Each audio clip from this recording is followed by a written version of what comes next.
Well, hello everyone. Welcome to the Team Performance Podcast. I'm Christian Napier, and I am joined by Spencer Horn, as always, uh, a friend, a mentor, an example.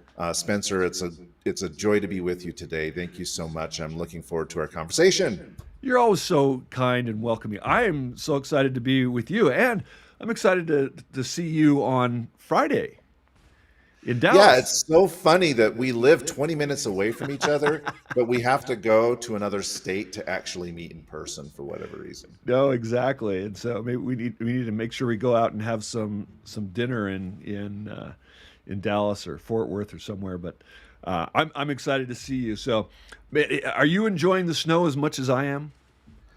Well, I'm enjoying shoveling it, I guess.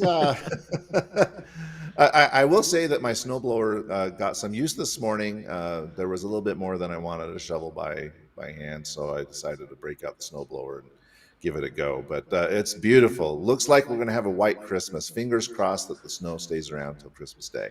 Yeah, for sure. Jana and I went up hiking in the hills last night. Just trudging in the powder was so beautiful and refreshing. I absolutely loved doing that. Well, that sounds amazing. I don't have any hills by my house. I just have sidewalks, and it's pretty flat around here. So but we did go for a bit of a drive downtown, and we went in Sugar House to a restaurant called Volta Pizza, or Pizza Volta, and it's a very Neapolitan style pizzas, beautiful crusts, and yeah, it was really really delicious. Oh, So I love that. I'm gonna have to check that out. And you were burning calories, and I was consuming calories last I'm night. always I'm trying to do both usually. So Well, I'm super excited for our topic today, Spencer. You wrote an article published on LinkedIn uh, that talked about strengths and weaknesses. A very, I don't mean this in a bad way, a provocative article, uh, maybe thought provoking is a better way to describe it. And I'm really excited to discuss what you talked about in the article about strengths and weaknesses. So maybe you can just give us kind of a lead in as to what prompted you write this article and what the central thesis of it is. yeah, for sure. Thank you. You know what prompted it is just years of work with leaders and executives who are struggling to get the results with teams and getting buy-in from their people and frankly getting out of their own way in their business just by how they behave and how they act and what they believe. And then last week I was at a conference when I was just listening to another speaker, and the speaker says, "Listen, when you work on your strengths, focus only on your strengths, not on your weaknesses, because that will pull up all of your weakness."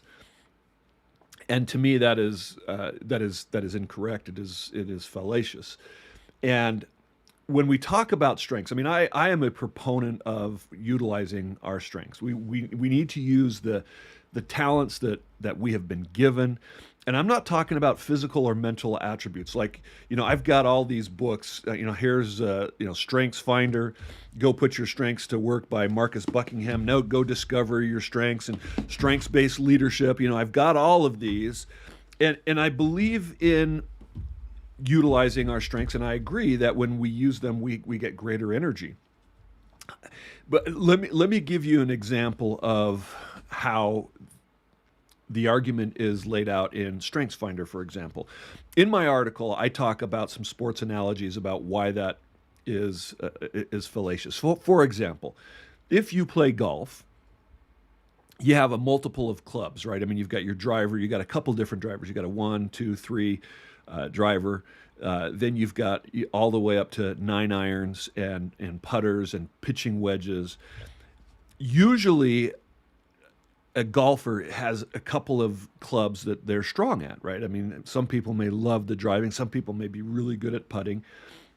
But if you're really good at driving, just working more on your driving skills, is that going to impact your putting skills or pull your putting ability up? No, it may cover for the fact. I mean, if you can really get onto that green quickly, it may cover for the fact that you are poor at putting. But at some point, if you want to be a championship player, you got to work on your weakness, which is putting.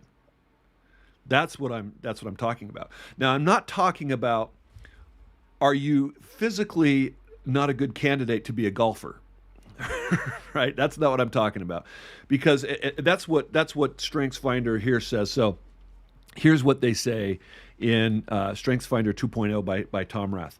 At its fundamentally flawed core, the aim of almost any learning program is to help us become what we are not. If you don't have the natural talent with numbers, you're still forced to spend time in that area to attain a degree. If you're not very empathetic, you get sent to a course designed to infuse empathy into your personality. From the cradle to the cubicle, we devote more time to our shortcomings than to our strengths. This is quite apparent in the way we create icons out of people who struggle to overcome a lack of natural talent. And he gives the example of Rudy Rudiger, who a 23-year-old groundskeeper who wanted to play for Notre Dame, and how he tried and tried and just had a great heart, and he struggled, and finally the last game of the last season he was able to get on the field and has become a hero. He just didn't have the physical ability to be a football player on the scale of Notre Dame. I mean, that's not the kind of weakness we're talking about. But he was invited to the White House to talk to Bill Clinton and Colin Powell and Joe Montana. I'd say that's a pretty awesome outcome. But here's the misguided maxim that they talk about: you can be anything you want if you just try hard enough.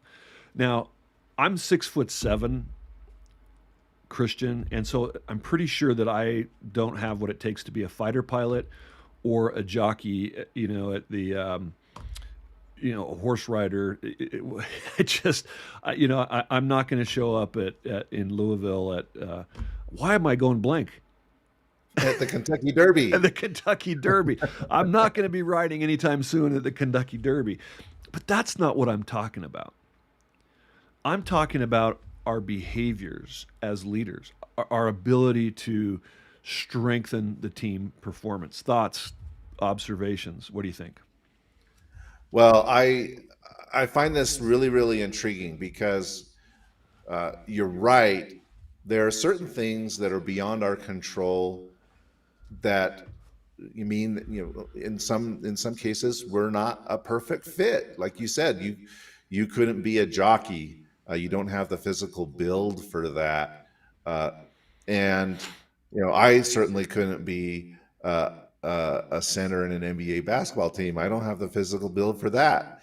So I understand that point that hey, there's no sense really spending a lot of time and effort trying to become an NBA center if I don't have the attributes innately that would allow me to become an NBA center. I was reading somewhere that 20% of U.S.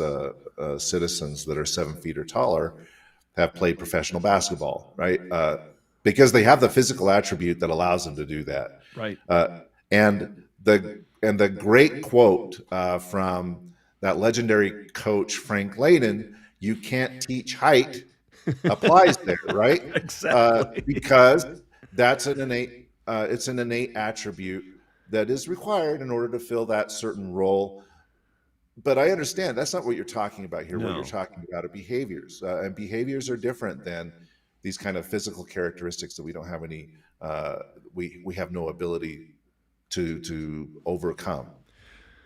Well, but so that's right. Let's focus on behaviors. However, when it comes to behaviors, Marcus Buckingham in his book "Go Put Your Strengths to Work" actually talks about what he calls our myths that he wants to bust. And the three myths that he says are: number one, as you grow, your personality changes. So that's myth number one for him. And he says the truth is, as you grow, you become more of who you already are.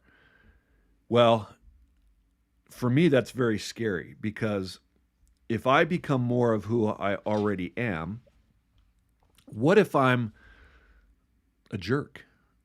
What if by nature I completely lack empathy, to quote Tom Rath. I don't care about my team. I only care about compliance. I am going to create some problems for myself and my team. And I see that Let me give you a personal example Yeah. here, Yeah. Spencer. So, uh, many years ago, I served a mission for my church. And I had been in Mexico where I was serving for about 7 or 8 months. And in our church, we serve as a companionship, so two people. So me and another colleague, And you don't a get to choose that companion, companion. right? And we don't get to choose that companion, which leads to all kind of interesting interpersonal dynamics. Yes. And and one day, my companion pulled me aside and he said, "Why are you always yelling?" Christian, I can never imagine you yelling. Now, here's the thing. I grew up in a household that was very loud. And in order to get any attention at all, I mean, you spoke pretty much at the top of your lungs. I had no clue. I had no idea that I was doing this. It completely caught me off guard. Yeah, but that's a strength. And So I'm you like, need. and I would say, "I'm not yelling. Yeah, what are you talking about?" And then I realized, you know what? I actually am. And so I made a concerted effort to actually change my tone of voice, which is hard, especially for someone who's 20 years old. But I'm like, I've got to change this. I didn't realize that I was coming across as abrasive, that I was coming across yelling. And so I really worked on trying to change my tone of voice so that I didn't speak that way. And I have to say, when I came home from Mexico, having not seen my family for 2 years, I was actually shocked at how they were speaking with each other because it was totally normal for them. But I'd been out of that environment. But if this person hadn't said something to me, I never would have changed. Maybe I would still be a yeller today. I would be yelling at people all the time, not even knowing. But see, So, knowing your so I personality. disagree with the assertion that just focus on becoming more of who you are, because in this case, it helped me become a better person. If this person hadn't said anything to me, and if I wasn't willing to make the change or listen to them, That relationship would have been what very would it be? challenging. Yeah, so I think we do have the ability and the responsibility to identify weaknesses and work on them to the best of our ability. It doesn't mean that we'll be experts in something. We don't. You pointed out in the article Shaquille O'Neal, right? Struggling free throw shooter. He was one of the poorest free throw shooters in the league, and he improved incrementally. But one of the He most still wasn't a dominant great centers free of throw all time. shooter. Yeah, he never became a great free throw shooter, but he worked on that weakness to the point so that it was no longer a real detriment to his team. And so I do think that we do bear a responsibility, particularly as leaders, to be a bit circumspect and humble and say, you know what, this is something that I can work on, and maybe I'm not going to become the expert at it. I'll never be, and I'll just say it flat out, I'll never be as good at sales as someone who's done sales for their entire career. But I need to have some level of skill in that area, Or you're uh, going to struggle. or I'm going to struggle, right? So I'm totally on board with what you're saying here, Spencer.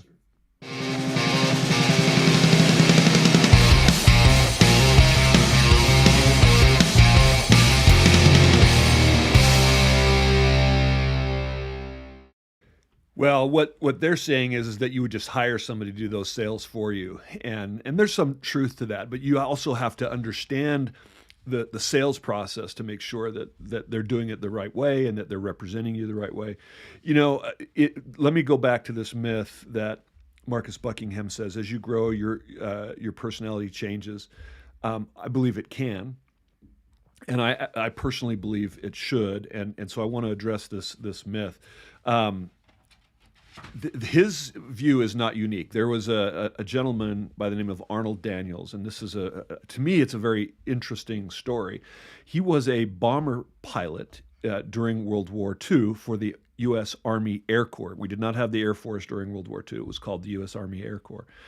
And at the time, the Army Air Corps had a problem quite often with pilots that were physically able, mentally astute. They had all the attributes to be a good pilot, but there were two types of pilots. There were bomber pilots and there were fighter pilots. And they found that sometimes there were fighter pilots that just didn't have that certain killer instinct. And they'd spend all this time and energy in developing them as a pilot. And they're like, well, we don't want to lose this investment. So let's put them over to bomber school and see what happens. And they find that they're patient and that they're focused and they can fly for 10 hours and drop a bomb on a square yard, right? And that's their strength. And so they would put them over to bomber school. And likewise, there were fighters that were bombers pilots that were impatient, and they put them over to fighter school, and they were aces. And so the question was, can we identify bombers and fighters, utilizing their strengths so that when we identify them, we can save our investment and have the greatest success? That's really the philosophy of the strengths-based approach, which I agree with. However, when it comes to behavior, it becomes problematic. Well, Arnold Daniels went to Harvard. He actually created the first psychometric assessment used in an industrial setting. He took what the Air Corps learned in World War II and created what's called the predictive index. Many of our listeners may have heard of that. It's really the granddaddy of all the assessments. And it's good, and there's some better today. But the problem is that in his mind, Christian, you are a bomber or a fighter, no question about it. You won't change. Very much similar to what Marcus Buckingham is saying in Go Find Your Strengths. And as a result, he started preaching that you need to have a certain profile to be an accountant, to be a manager, to be a salesperson. And so companies started using, and this was early, in the early 50s, started using his assessment. And then in 1954, the DISC came out and the DISC assessment, and people started using it, saying, well, you have the wrong profile, quote unquote, profile to be an accountant. You have the wrong, quote unquote, profile to be a salesperson. And so they started firing people. And to me, that is a huge mistake. And so the EEOC had to get involved. The Equal Employment Opportunity Office had to start saying, listen, that's discriminatory. There are people who may have great motivation. It's not like me wanting to play football for Notre Dame, but if I want to be an accountant and I have a sales profile, why would you stop me? If the motivation is great enough, I can develop those strengths if I choose to. And so they were discriminating against people, and that mindset, I think, is very very damaging, because it says, you are who you are and you will never change. Well, if that's true, why should I ever work on anything other than what I'm good at, what I love all the time? And what if what I'm good at is being a tyrant? So there was a person working for Arnold Daniels by the name of Bruce Hubby, and he said, Arnold, we need to use this as a tool to help people identify their strengths, for sure, maximize those strengths, but also help them to overcome some of those blind spots. Like you had a blind spot about how you were showing up. How can we help them and maybe make some minor tweaks that will have a huge impact? Maybe we could get somebody that's shooting 44% in their free throws and get them to 50% or 55%. Not a 90% shooter, but maybe that Achilles heel will become less glaring and less of a weakness that your competitors or your enemies could exploit. Maybe we could have a philosophy that people who want to get better, and give them a way to do that. Well, Arnold said, "Go pound sand," and so Bruce Hubby left, and he created his own company, and it was a company that was certainly founded on the idea of utilizing our strengths, but also helping us to identify what is holding us back. So that's what I want to talk to you a little bit about today, and give you some examples of those things that hold us back. Well, one of the things that I want to come back to that you said in all of that is, what if I want to? It really comes down to making a choice. Yeah, I shouldn't be forced to do something that I'm not comfortable doing, but at the same time, I shouldn't be prevented from doing something that I am interested in doing, but perhaps I lack some knowledge and skill to do. Right? right. Not talking about innate ability like height or those kind of things, but if I have a desire to do something, then I shouldn't be pigeonholed into doing things that people think, based on my profile, that I'm going to be good at. If I want to do something that might be construed as a bit outside the box, and so it really comes down to agency and whether I want to improve. Before we were talking, or before we started the recording here, we were talking about, well, what if I'm a more natural consultant, uh, and now I'm in a position of leadership, I'm leading a company. I have a choice. I can either develop additional skills that I need in order to be a leader of an organization, or I can continue being a successful consultant. This is my decision, right? But it's up to me.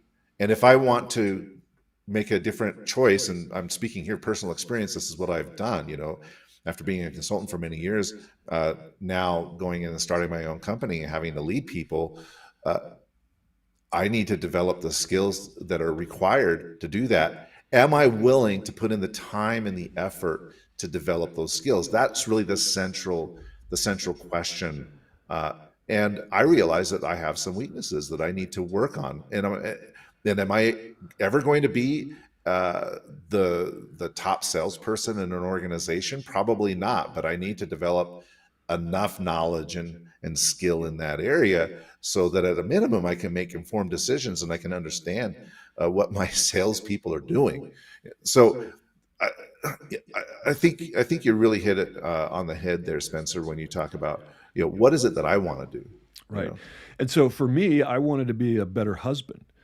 And, my wife has very opposite personality traits from me. And I wanted to have a better relationship with her. And so I have worked on, very similar to you, on changing some of my behavioral patterns, working on my weaknesses so that I could better connect with her and have a deeper and stronger relationship so that she could feel because I love her. That's my motivation, right? That's my desire. As a leader, I found that I was having a challenge getting buy-in because I was more focused on compliance, and my idea of teamwork was everyone would just, because I'm the leader, everyone would just take my great ideas and run with them, when I had to spend time actually listening to their concerns and helping them understand, or even getting their input and maybe adapting my approach. That for me was not natural. And so I struggled with getting buy-in early on in my career. So that's something that I had to work on. So one of the things that I do to help people, first of all, is to identify their strengths. These are areas that come natural to you, that in terms of behavior, that can then be translated into different roles. And what's interesting is that, I get people ask me all the time, what's the best leadership profile? Or when I give them an assessment, I say, okay, what's the bad news? What's wrong with me? People do worry about their weaknesses or the negative, because I think there's a recognition that they're getting in their own way, and they want to, and so they think that, man, there's got to be something wrong with me. And my response is always no. I mean, let's recognize your brilliance. And the wonderful thing is that each one of the major communication styles, and let's call the four cornerstone behavioral traits of dominance, extroversion, pace, conformity. Those, and there's high or low of each of those. Some people have 5 traits, but this covers all of those basic traits. Each of those styles, based on the strength that they have, will lead differently. But they can all be successful. There is no quote unquote, you are a fighter or you are a bomber, and therefore you will be successful in this role. It is, here are your strengths to apply in that role. And of those strengths, keep using those. But where are the blind spots that are holding you back? So, for example, someone that is high dominant, let me share with you, this is a kind of a questionnaire that a friend of mine by the name of John Henry Parker, he's brilliant as a behavioral analyst. I learned so much from him over the years. He's worked with some incredible people, including oh my gosh, Tony Robbins and other great thought leaders. So he came up with this, and I helped him. He asked me for some input, and so I helped him come up with some of these blocks to successful leadership and communication.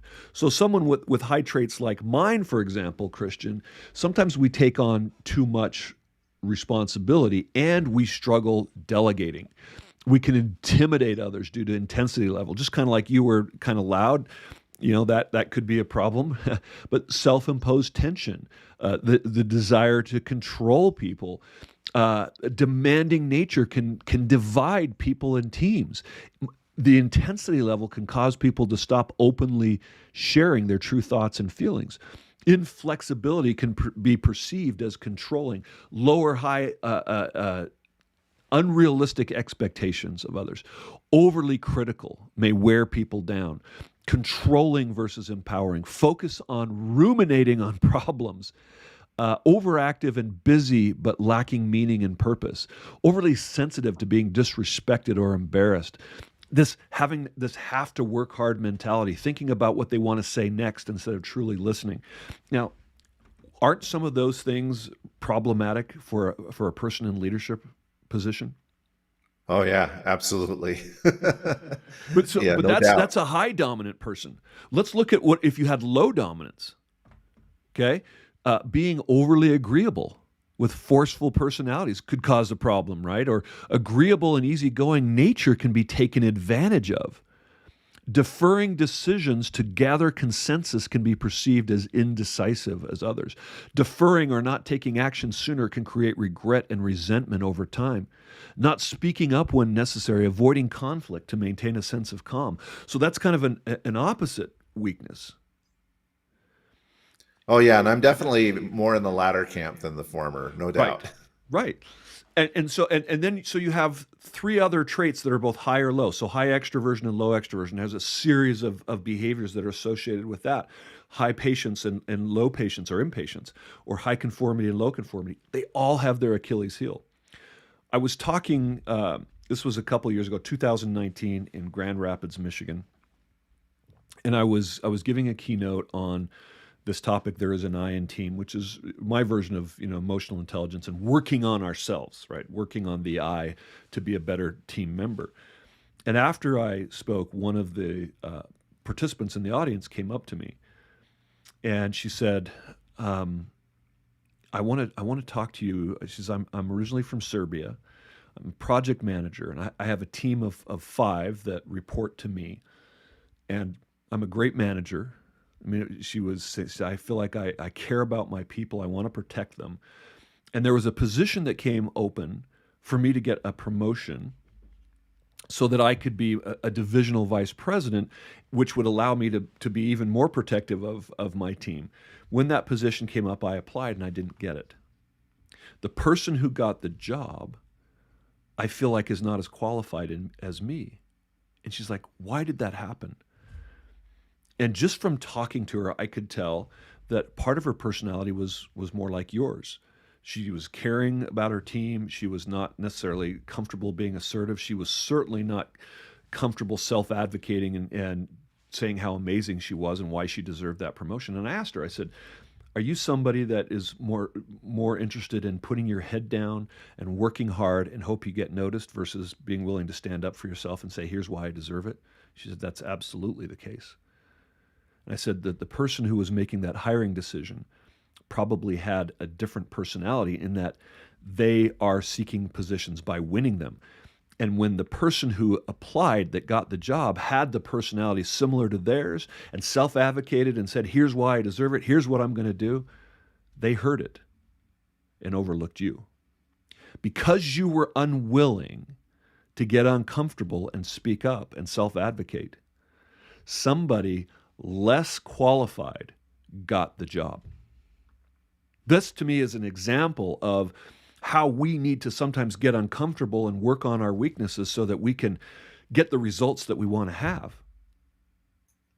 Well, I think you make a really important point here, Spencer, which is, uh, all right, well, number one, you need to have some awareness of your strengths and your weaknesses in order Yeah. to chart a path forward, whether you want to just focus on your strengths or whether you also want to focus on weaknesses. But then after that, so now that you've made this person aware, the project manager aware, then she has a decision to make. Am I going to do things, or am I going to make changes? I'm going to learn new skills that are going to allow me to handle the next situation more effectively. And I think this is where identifying and accepting that there are weaknesses and then charting a path forward is so important, because if you don't, other people will exploit it. As you mentioned in the article about Shaquille O'Neal, because his free throw shooting percentage was so low, other teams started exploiting this weakness, right? So in order for him to prevent other people from damaging his team, he knew that he needed to fix his skill. For the project manager, in order for her to prevent other people from exploiting her weakness, she has to do something to work on it. Otherwise, you just accept, I'm not going to get promoted, and I'm just going to stay content at this particular level and this kind of role. And if you want to do that, that's totally fine. There's nothing wrong with that. But for her, from what I'm gathering from what you're saying, she was unhappy about She it. She was she really was felt like she frustrated. was more qualified, and she Yes, wanted this. that's right. Okay, if you want that, then that's going to require working on some weaknesses. I've faced the same situation, and I think that's a great litmus test for leaders.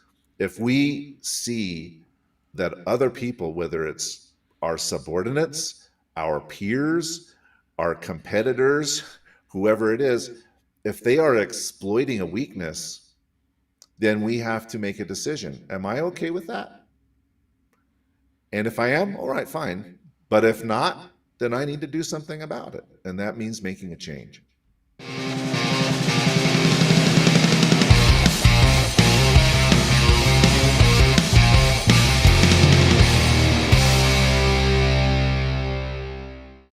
I pressed the wrong button. I wanted a different sound. I'm going to do that again.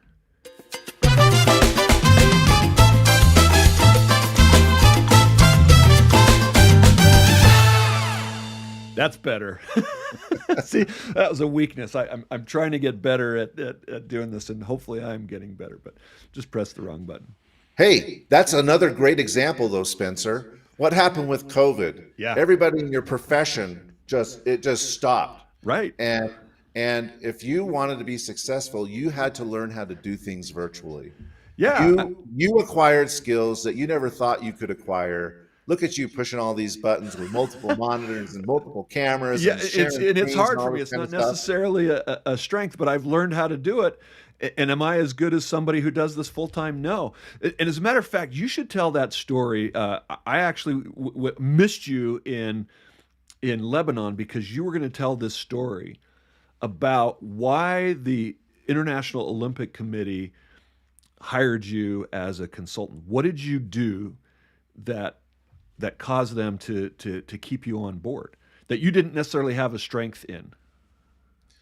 Well, just to give a little context, and I'll try not to make it too long.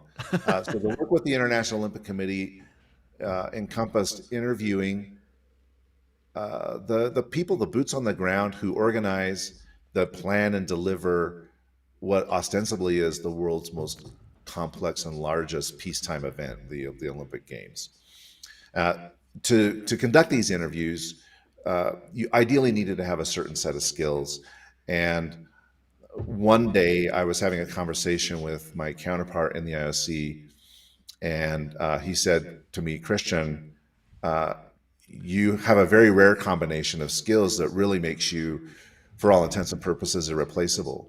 Number one, you have a very deep knowledge of the Olympic Games and the movement, which came from working in the movement for 2 decades. Number two, you have a high level of technical skill that's needed to record and edit and uh, curate and publish all of this content, and then manage the simultaneous interpretation and all this other stuff. And then the third part was having the interpersonal skills needed to actually help people feel comfortable in an interview setting. Most of them have never done that before, have never been interviewed on camera. And so, having these kinds of interpersonal skills that make people feel comfortable to share their experiences with you is really, really important. And it's hard to find someone who has all three of these skills, but you have them. And as I was telling you this story, Spencer, I pointed out that when the opportunity arose to do this work with the IOC, I only had one of those three skills, which was the knowledge, the games knowledge. I had never interviewed anybody really in my life on camera, and I didn't know how to set up lighting, 3-point lighting or cameras, and edit video and all this kind of stuff. But I learned I learned how to do it. I sat down, I watched YouTube videos, I practiced, I figured out how to do it, and by doing that, I actually made myself pretty much irreplaceable to the International Olympic Committee. But So it was really because I was willing to acquire new skills. when you started doing it, how good were you at interviewing and doing all the technology? I had some technology background, so I'm not afraid of technology by any means. Uh, I've worked in technology for most of my life, but I had not worked with this video technology and things like that. So I had to do a lot of practice. I set up things in my living room. I put my kids in a chair. I practiced asking them questions. I looked at the lighting. I'm like, okay, we need to fix this. Okay, well, how are we going to handle this sound? I monkeyed around with all kinds of My, different my, my point microphone. is you had to But get a little I had to uncomfortable. practice it Yes, a lot right. in order A- to get comfortable. And if we're not willing to get uncomfortable from time to time, then we're not going to have as many opportunities for promotions, for improved business opportunities, or just getting our team to work well together. I just I feel so passionate about this. I just want to share one last story, and that is we had on the show Scott Hamilton, who was a Olympic world uh, dominant skater, figure skater from 1981 to 1984, won gold medals in the Olympics. But what was interesting is in his story, and you can read it in the article, that he was kind of mediocre, in the U.S., and then he had some motivation because of his mother's illness and cancer that got him refocused. But he was maybe fifth in the world after really working hard, and one day woke up because three of the gold medal, the silver medal, and the bronze medalist basically retired, went pro or pursued a different profession. So he was number two. But in order to be number one, the thing that he had to embrace was the number one skater was strong in compulsory figures, which was Scott's weakest area. So he decided, he said, I hated compulsory figures and they hated me back, to quote him, right? And so he decided to change that mindset and embrace the compulsory figures. Now, he wasn't as good as the number one, but he became second or third in the world in compulsory figures. And it was strong enough that that it allowed him to use his other strengths to win the championship. And one of the things he always says to his kids, what's the greatest strength? Lack of weakness. And so it runs a little bit, flies in the face of what, some of the popular mentality is that we just focus on our strengths. And I think it's so popular today because people are tired, they're exhausted, and if we just work on our strengths, it's kind of like, let's give them candy. The challenge is that if you say that people can't change, they just become more of who they are, then why try to get better? Why try to overcome some of the challenges that may be holding you back? Because the philosophy is if I just work on my driver, my putter's going to get better. And to me, that is false. And I think we are setting ourselves up for failure. So what do we do about it? Let's talk about that as we wrap up the day. How's that? Let's do it.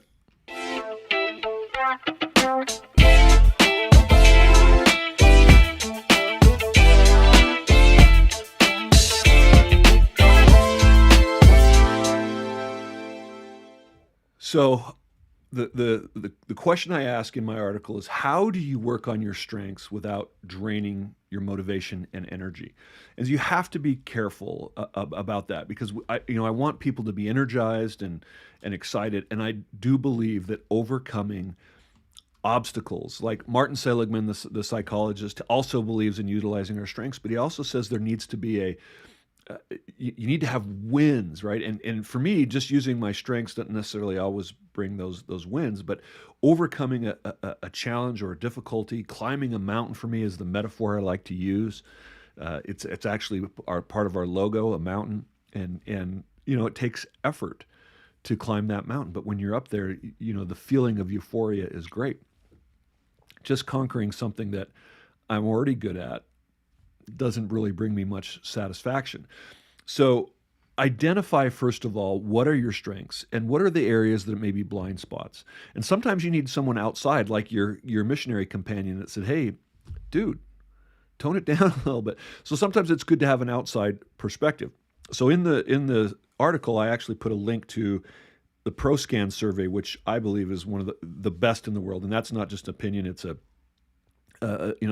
confirmatory factor analysis. It's scientifically validated. I mean, it's an incredible tool.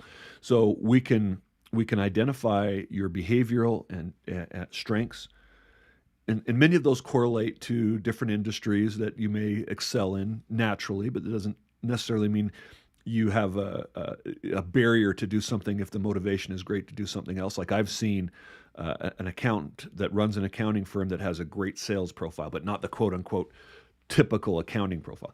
So with the right motivation, you can be highly successful. Since I wrote this yesterday, I've had already 4 people take the survey. And if you want to do that, I'll give you the demo version. You just have to be willing to talk to me and review that, first of all, to make sure that the results are accurate. There's no commitment, but it will definitely spark your interest. That's number 1. Number 2, understand that you don't have to be an expert at your weaknesses. I think we've talked about that. My suggestion is just focus on getting incrementally better. If I could be, 3 to 5% better at accepting feedback, well, immediately my team is going to notice a difference. If I rate myself on one of these poor traits, like controlling versus empowering. If I want to be more empowering, and right now I rate myself as a 3 out of 10, man, if I just get to 4, immediately my team benefits. Then I can work on maybe getting to 5. Now, I may never get to a 10, but I can start getting better at that. And instead of thinking, all right, here's where I am and here's where I need to be, that's a big gap, right? Focus on getting here, just to the next level. And when you do that, it makes it, first of all, mentally more plausible, and then you can celebrate that success as you get a little bit better. That leads me to the third thing. Prepare mentally and physically to work on the weakness, because it's going to take energy. So, for example, if somebody who is naturally not outgoing and friendly, not friendly, they're friendly, but they are not naturally garrulous or gregarious, and maybe you have to go to networking events for your job. Understand that when you come home from that networking event, you're going to need a nap. and prepare for that. Give yourself a break and recognize that you're going to need some time to recover. And then it's going to take some energy. And so for that, I just have been talking here. Any thoughts so far about what I'm saying? Well, I think that last point is really, really important. I certainly fall in that category. We'll be at this event later this week. Right. Me and trade shows, that's not my jam, right? It's not something that I look forward to. I'm an introvert. I don't necessarily seek out opportunities to talk to other people. Historically, I have avoided those things because I enjoy just doing things head down, and I will interact with people when necessary. But in order for the company to be successful, I have to step outside of my comfort zone and do this. Now, am I as good at a trade show as my marketing guy? No, because he seems like he was born for that, and it's very natural for him. And do I have to like it? No. I mean, I it's okay to say, you know what, it's not something that I really enjoy doing, but am I getting better at it? Yes, I'm getting better at it. With practice, I'm getting better at it. I'll never be the sales guy, the marketing guy that's out there, glad handing.